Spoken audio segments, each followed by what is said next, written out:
Hello friends, എല്ലാവർക്കും ചെമ്പനൽപ്പൂവിൻ്റെ പുതിയൊരു വീഡിയോയിലേക്ക് സ്വാഗതം. നമ്മുടെ ചെമ്പനൽപ്പൂൽ വരാനിരിക്കുന്ന ഭാഗത്തിൻ്റെ വീഡിയോ ആണ് ഞാൻ ചെയ്യുന്നത്. ഇപ്പം നമ്മുടെ ചെമ്പനൽപ്പൂവിൽ നിലവിൽ രേവതിക്ക് സച്ചിക്കുമായിട്ട് ശത്രുക്കളുടെ എണ്ണം കൂടുതലാണല്ലേ.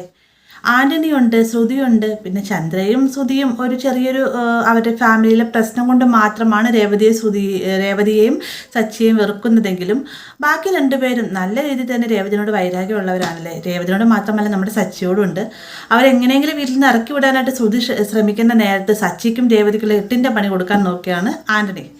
എന്നാൽ ഇവർക്ക് പുറമെ ഒരാളും കൂടി നമ്മുടെ രേവതിക്ക് എതിരാളിയായിട്ട് വരുന്നുണ്ട്. അതാരാണെന്നുള്ളതിൻ്റെ ഡീറ്റെയിൽ വീഡിയോ ആയിട്ട് ഞാൻ ഈ പറയുന്നത്. ഇപ്പോൾ നിലവിൽ നമ്മുടെ ചെമ്പനിപ്പോൾ വലിയ കുഴപ്പമില്ലാത്ത രീതിക്കാണ് എപ്പിസോഡുകൾ പോകുന്നത് അല്ലേ. നമ്മുടെ രേവതിക്ക് വേണ്ടി പുതിയ ഓർഡർ കിട്ടുകയും ആ ഒരു ഓർഡറിൻ്റെ പൈസ രേവതി സ്വീകരിച്ച് തിരികെ വീട്ടിലേക്ക് എത്തുന്ന സമയത്ത് എല്ലാവരോടുമായിട്ട് ഈ ഒരു കാര്യം പറയുമ്പോഴത്തേക്കും ശ്രുതിക്കും ചന്ദ്രയ്ക്കും ഒഴികെ ബാക്കി എല്ലാവർക്കും ഭയങ്കര സന്തോഷമാവുന്നുണ്ട്.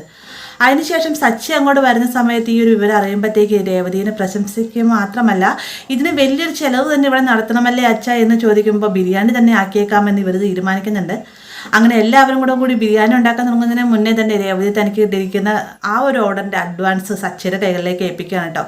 ഇത് കാണുമ്പോൾ രവിക്കും സച്ചിക്കൊക്കെ ഭയങ്കര സന്തോഷമാവുന്നുണ്ട്. എന്നാൽ മാറി എന്ന് കാണുന്ന ശ്രുതിയും ചന്ദ്രയും ഇവർക്ക് 3 പേർക്കും ആ ഒരു കാര്യം തീരെ ദഹിക്കുന്നില്ല. കാരണം ഒരു ഒറ്റ ദിവസം കൊണ്ട് 10,000 ഉണ്ടാക്കുക എന്ന് പറഞ്ഞു കഴിഞ്ഞാൽ അതൊന്നും ചെറിയ കാര്യമൊന്നുമല്ല. അത്യാവശ്യം നല്ലൊരു വർക്ക് തന്നെയാണ് ഇതെന്ന് അവർക്ക് മനസ്സിലായിട്ടുണ്ട്. അതിൻ്റെതായ കുശുമ്പോട് കൂടി തന്നെയാണ് ഇവർ 3 ഇരിക്കുന്നത്. അങ്ങനെ ബിരിയാണിയൊക്കെ ഉണ്ടാക്കുന്ന സമയത്ത് നമ്മുടെ ശ്രുതിക്കും ചന്ദ്രയ്ക്കും വ്രതമായതുകൊണ്ട് ഇവർക്ക് കഴിക്കാൻ സാധിക്കുന്നില്ല. എന്നാൽ ശ്രുതി ഇവരോടൊപ്പം, അതായത് സച്ചിക്കും രേവതിക്കും ഒക്കെ ഒപ്പം ഭക്ഷണം കഴിക്കാനായിട്ട് കൂടുകയും ചെയ്യുന്നുണ്ട് കേട്ടോ. അപ്പം നമ്മുടെ മെയിൻ മാറ്റർ എന്നത് പുതിയ ശത്രുവിനെ കുറിച്ചാണ്. ആ ഒരു ഭാഗത്തേക്ക് വരണമെന്നാണെങ്കിൽ ഈ ഒരു ഭാഗം കൂടി പറയട്ടെ. എന്നാൽ മാത്രമാണ് ആ ശത്രു ആരാണെന്നത് എനിക്ക് നിങ്ങളോട് പറയാൻ പറ്റുകയുള്ളൂ. അപ്പോൾ ഈ ഒരു ആഘോഷങ്ങളൊക്കെ നടത്തി നമ്മുടെ രേവതി ബിസിനസ്സിലേക്കായിട്ട് കാല് വെച്ച് ഫസ്റ്റത്തെ അതിൻ്റെ ബാക്കി തുകയും കൂടിയിട്ട് ഈ ഒരു ഓഡിറ്റോറിയത്തിൻ്റെ ഓണറുടെ കയ്യിൽ നിന്ന് മേടിച്ചിട്ട് തിരികെ പോകുന്ന സമയത്താണ് പുതിയൊരു വില്ലൻ എന്ന് പറയാൻ പോലെ ഒരു പുതിയൊരു വില്ലത്തിയുടെ എൻട്രി. ആ ഒരു വില്ലത്തിയായിട്ട് അഭിനയിക്കാൻ വരുന്നത് ആരാണെന്നോ എന്നും എനിക്കറിയില്ല. പക്ഷേ അങ്ങനെ ഒരു ക്യാരക്ടർ നമുക്കതിനകത്ത് വരാനുണ്ട് കേട്ടോ.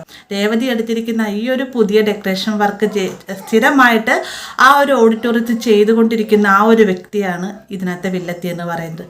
അവർ സ്ഥിരമായി ചെയ്തുകൊണ്ടിരിക്കുന്ന വർക്ക് രേവതിക്ക് പോകുന്ന സമയത്ത് അവരുടെ ബിസിനസ്സിൽ ചെറിയൊരു ഡൗൺ ഉണ്ടാവുക മാത്രമല്ല ഇനിയുള്ള കുറേ വർക്ക് ഇവരുടെ തന്നെ വർക്ക് രേവതിക്ക് കിട്ടുന്നുണ്ട് കേട്ടോ. അങ്ങനെ രേവതിക്കും സച്ചിക്കും എതിരായിട്ട് പുതിയൊരു വില്ലത്തിയും കൂടി വരുന്നുണ്ട്. അതാരാണെന്നത് നമുക്ക് കാത്തിരുന്നിട്ട് കാണാം. എന്തായാലും ഈ ഒരു ഭാഗം അടുത്ത ആഴ്ചയായിട്ട് നമുക്ക് കാണാൻ സാധിക്കുന്നതായിരിക്കും കേട്ടോ. വീഡിയോ ഇഷ്ടമായി കഴിഞ്ഞാൽ ലൈക്ക് ചെയ്യാനും കൂടി ചാനൽ സബ്സ്ക്രൈബ് ചെയ്യാനും മറക്കരുത്.